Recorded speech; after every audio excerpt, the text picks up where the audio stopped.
first time, data has been collected on a national level that reveals the extent of cell phone wiretapping in the U.S.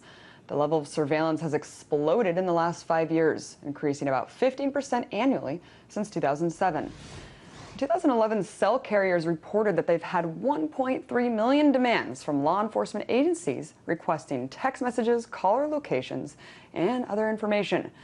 Yet as cell surveillance increased, warrants for wiretapping has declined 14% last year to only 2,732.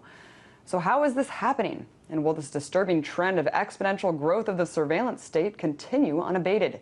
To break it all down, I'm joined by Cade Crockford, Privacy Rights Coordinator for the American Civil Liberties Union. Thanks for coming on, Cade. Hi, thanks for having me. Could you break down why people should care about what was revealed? Sure. It's really interesting, actually, that there are fewer wiretap requests now than there are for what we call in the business transactional records. Now, those transactional records, that's the 1.3 million number, which is actually substantially higher for a number of reasons that we can get into later. That information contains such things as your location information, who you call, when you call them. Again, things like text messages could possibly be contained in that transactional data. So there's a lot of information, maybe even information about the apps that you use on your phone, how you use them. There's a lot of information that isn't strictly content. That's to say the words that you're speaking on the phone to someone that can reveal a tremendous amount about your life, about where you go. For example, if you go to AA meetings, or if you travel out of state frequently, it could tell the police, for example, if you're currently at work, because they can get this information often in real time. So it's very revealing and points to a major problem, which is that as technology has changed, our law has not kept up. So we're in a situation where the police are hardly ever asking for wiretaps, partially because in order to get a wiretap, they have to go to a judge. They have to show the judge evidence. They have to go through a longer process that, maybe they don't have the evidence for, or maybe they simply don't want to bother with. But in either case, we, people in this country end up losing. And, the 1.3 million number is actually substantially smaller, likely, than the number of people who are actually targeted by this kind of surveillance. And I wanted to get into that in a second, but Cade, I wanted to talk about what you just said is the substantially low number of actual warrants issued, but the increasing number of these actual data retrievals. But also, only a third of them are based on those emergency data retrievals that they're asking to kind of circumvent the legal aspects here. Where are the other ones coming from? I mean, how are they retrieving the rest of it?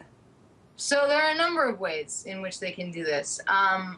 The one that I want to focus on, that I think is the most important for people to understand, is simply a subpoena. It is never seen by any kind of judge. The last time I was on this program, I talked briefly about ECPA orders. These are orders that are issued in ex parte judicial proceedings, which basically just means that the government shows evidence to a judge that you're involved in criminal activity, but you never get to see the evidence, you never get to contest it. So that's what's called a 2703D order. So a number of these are probably ECPA orders, but a number of them, Sprint said 500,000 last year, are simply subpoenas. And subpoenas are never seen by any judge. Subpoenas are basically, a prosecutor in his or her office filling out a piece of paper and sending it to AT&T and getting information back. So there's no process around this. And, some of these subpoenas on the federal level are authorized under the Patriot Act. They're called national security letters. These are particularly pernicious because many of them, the government can force third-party content providers like AT&T, like Verizon, like Comcast. They can force these companies to be gagged so that those companies couldn't even tell you about the existence of the order for your information if they wanted to. So a lot of legal loopholes, it seems, to kind of retrieve this data. And you mentioned earlier the 1.3 million is definitely a low number. And elaborate on that, and also talk about kind of the data dumps where they can make one request, but sometimes it'll be hundreds or thousands of people's data included in that. Sure. So, first of all, I just want to say that paradoxically, this is actually a great day for privacy in this country.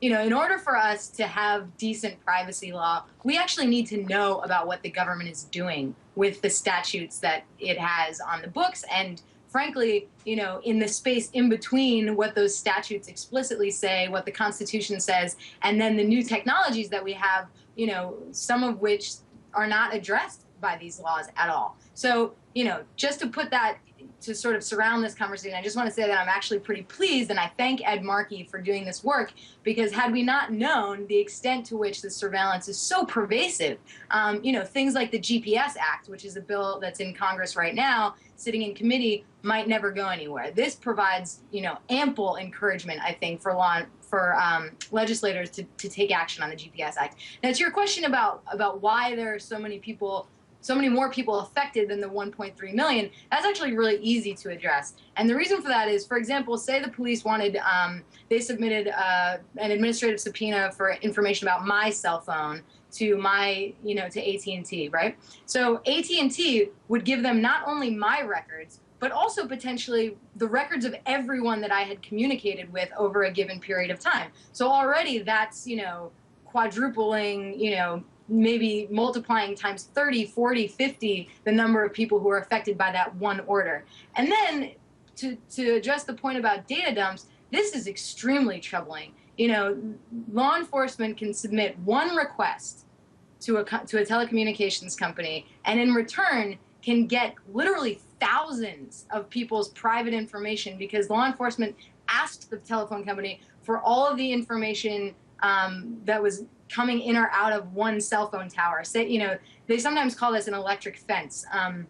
They want to find out who was in a given area during a murder or a kidnapping or a rape. And so they asked the cell phone company to basically send back records of every single person who was in that jurisdiction or, around that cell tower during that given time. So, in a city like New York or Chicago or LA, that's potentially literally tens of thousands of people. Yeah. It definitely, thank you so much for breaking that down. A really important aspect that I think people need to understand.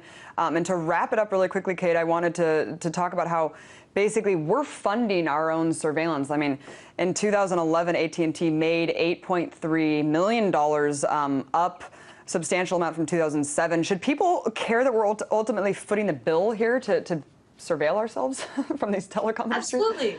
Absolutely. Look, we at the ACLU, our position is very clear. Law enforcement needs to get a warrant if it wants to track your physical location. The Supreme Court essentially said that much in the Jones case. It's not a controversial position.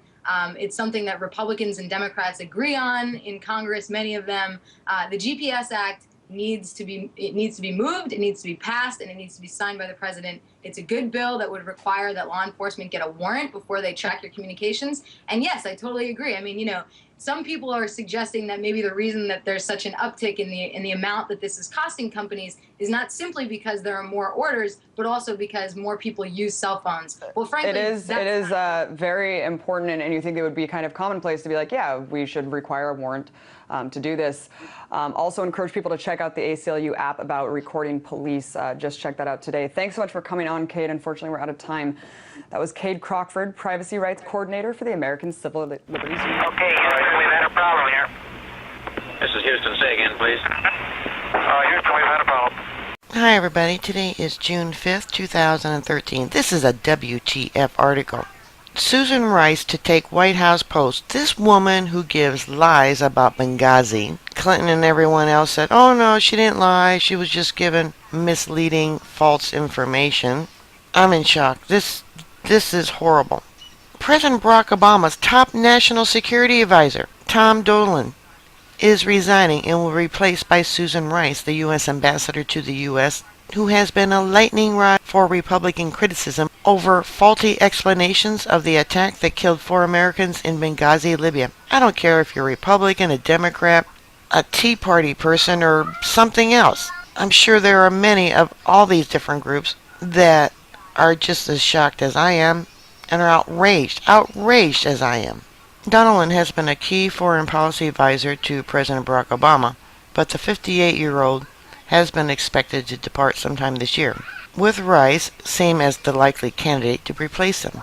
Her selection is sure to anger congressional Republicans who have accused the administration of inconsistency and a cover-up in the Benghazi attacks.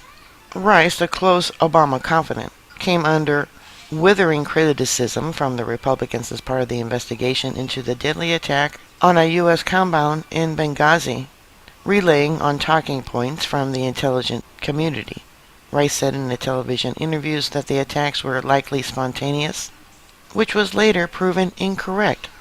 Obama considered nominating Rice as his second-term Secretary of State, but she withdrew amid the GOP criticism, saying she didn't want her confirmation fight to be a distraction for the White House. The president instead nominated John Kerry, who easily won confirmation from his former Senate colleagues.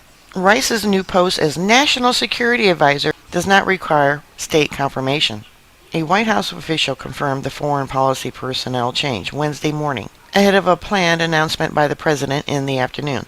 The official spoke on condition of anonymity to discuss the changes before they were publicly announced. Obama will also name Samantha Power, a human rights expert and former White House advisor, to replace Rice at the United Nations. Power left the White House earlier this year. Power won the 2003 Pulitzer Prize in general nonfiction for her book, A Problem from Hell, America and the Age of Genocide, which examined U.S. policy towards genocide in the 20th century. She is a graduate of Yale University and Harvard Law School, probably a Skulls and Bone member. According to a biography on the White House website, Power also served as a professor at Harvard's John F. Kennedy School of Government, where she taught courses on U.S. foreign policy, human rights, and extremism. The White House official said Donilon is expected to stay on the job until early July, after Obama wraps up overseas trips to Europe and Africa, as well as an unusual summit in California later this week with Chinese President Xi Jinping. Now, he had just come from Mexico with trade agreements, and I did a video on that showing his meeting or arrival with the Mexican president. Donilon has overseen a foreign policy agenda at the White House that put increased emphasis on the U.S. relationship with Asia. He's also played a key role in the administration's counterterrorism strategy, including the raid that led to the death of Osama bin Laden, and in managing the complex U.S. ties with Russia.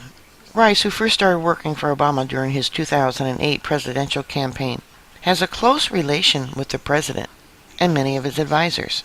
She is known for being outspoken on human rights issues and also pushed for a more interventionist strategy in Libya. What is going on there in the White House? They are definitely not stepping forward. They are going backwards with all kinds of issues. What next? Gonna give Eric Holder a medal for Fast and Furious and everything else that he's been involved in, the AP wiretaps? Alright, bookmark my site. I'll keep you up to date. Please stay safe, and I'll talk to you later. God bless you. Bye.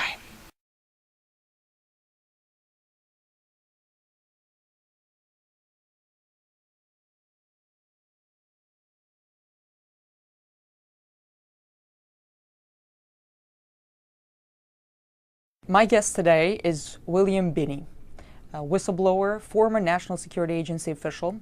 He was one of the first to reveal the agency's massive domestic spying program. Mr. Binney revealed that NSA sought and received access to telecommunications companies' domestic and international billing records, that it has intercepted somewhere between 15 to 20 trillion communications.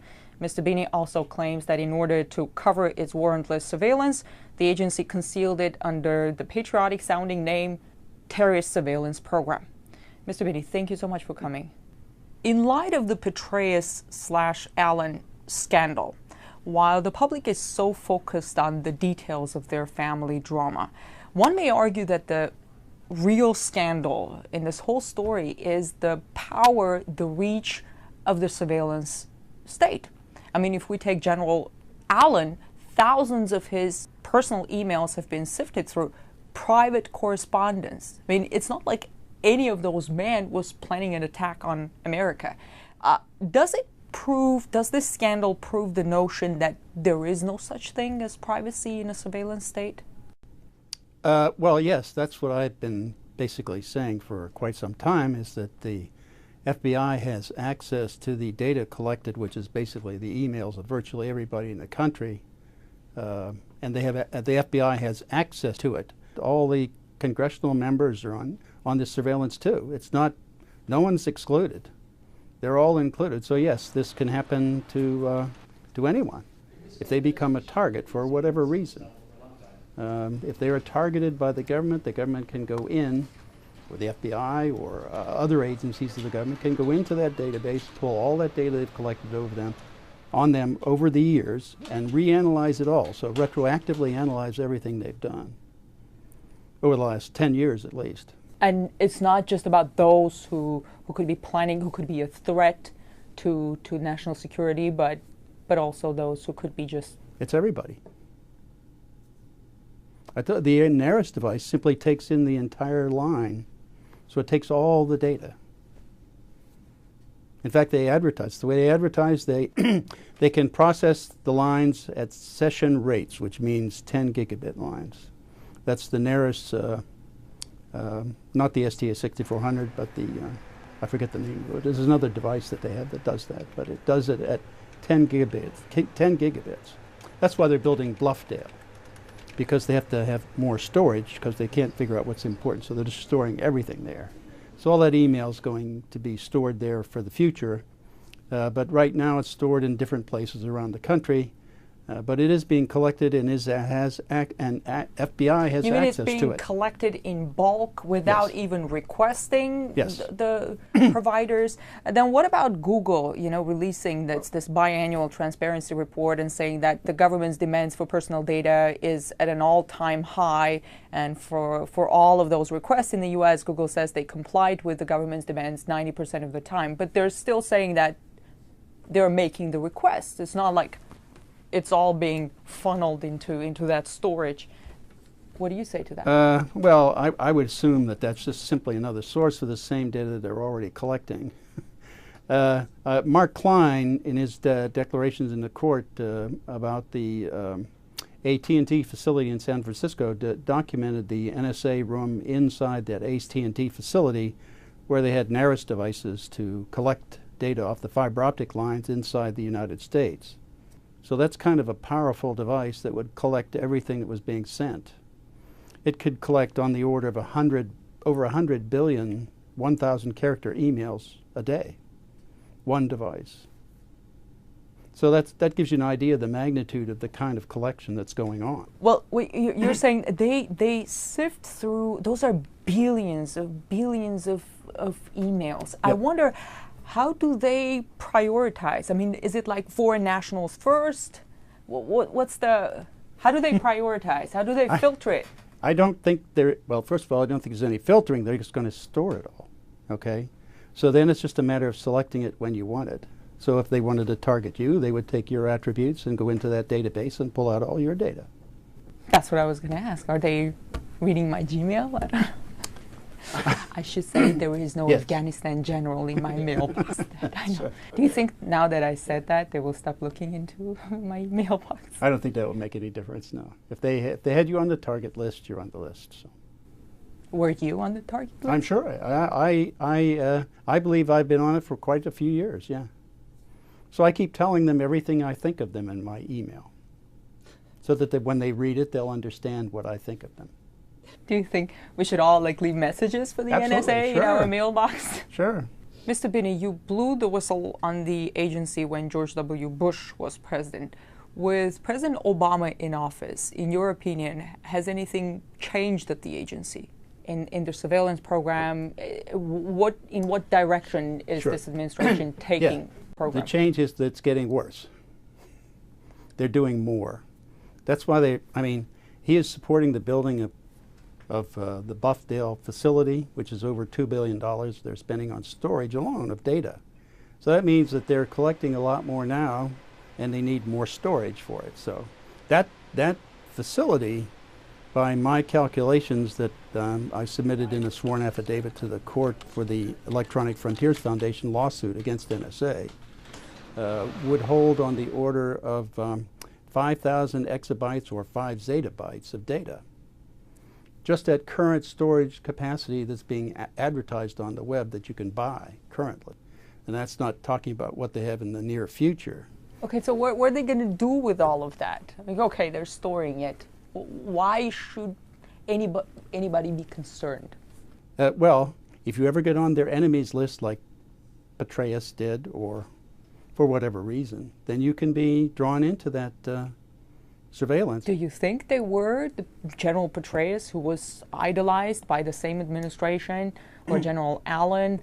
Well, there's certainly some questions that have to be asked, like why were they targeted to begin with? What law were they breaking, or what probable cause did they have to begin even to surveil them? In the case of General Petraeus, one would argue that okay, there could have been security breaches, something like that. But with General Allen, I don't quite understand, because what they were looking into were his private emails to this woman, and well, that's the whole point. Yeah, the whole point is what probable cause from the beginning. And why did they? I'm not sure what the internal politics is. Yeah, well, that's part of the problem. This government doesn't want things in the public. It's not a government, a transparent government. So whatever they're doing, whatever reason they had to and whatever the motivation was, I'm not privy to it, so I don't really know. But I certainly think that there was something going on in the background that made them target those fellows. I mean, otherwise, why would they be doing it? There is no crime there. It seems that the public is divided between those who think that the government surveillance program violates their civil liberties and those who say, I have nothing to hide, so why should I care? What do you say to those who think that shouldn't concern them? The problem is, if they think they're not doing anything that's wrong, they don't get to define that. The central government does. The central government defines what is right and wrong and whether or not they target you. So it's not up to the individual, even if they think they're doing something wrong. If their position on something is against what the administration has, then they could easily become a target. Tell me about the most outrageous thing that you came across during your work at the NSA. The violations of the Constitution and any number of laws that existed at the time. That was the part that I could not be associated with. That's why I left there. They were building social networks on who was communicating and with whom inside this country, so that your entire social network of everybody, of every U.S. citizen, was being compiled over time. So they were taking, from one company alone, roughly 320 million records a day. That's how, over time, that's probably accumulated up to close to 20 trillion over the years. The original program that we put together to handle this, to be able to identify terrorists anywhere in the world and alert anyone that they were under jeopardy, would have been able to do that by encrypting everybody's communications except those who were targets.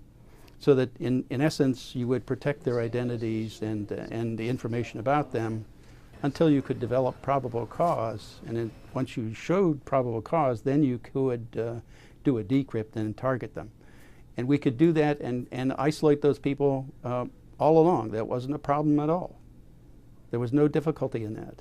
But it sounds very difficult and very complicated. Easier to take everything in and... No, it's easier to use the graphing techniques, if you will, of the relationships for the world to filter out data, so you don't have to handle all that data. And it doesn't burden you with a lot more information to look at than you really want to than you really need to solve the problem. So do you think that the agency doesn't have the filters now? No. You have received the Callaway Award for civic courage. I congratulate you for that. Thank you. On the website, in the press release, it says it is awarded to those who stand up for constitutional rights and American values at great risk to their personal and professional lives. Under the Code of Spy Ethics, I don't know if there is such a thing. I assume, well, not. Your former colleagues, they probably look upon you as a traitor. How do you look back at them? Oh, that's pretty easy. They're violating the foundation of this entire country, of what our entire foundation of why this entire government was formed. It's founded with the Constitution and the rights given to the people in the country under that Constitution. They're in violation of that. And under Executive Order 13526, Section 1.7, governing classification, you cannot classify information that just to cover up a crime, which this is. And that was signed by President Obama. Also, President Bush signed an earlier executive order, a very similar one. If any of this comes into the Supreme Court and they rule it unconstitutional, then the entire house of cards of the government falls. What are the chances of that?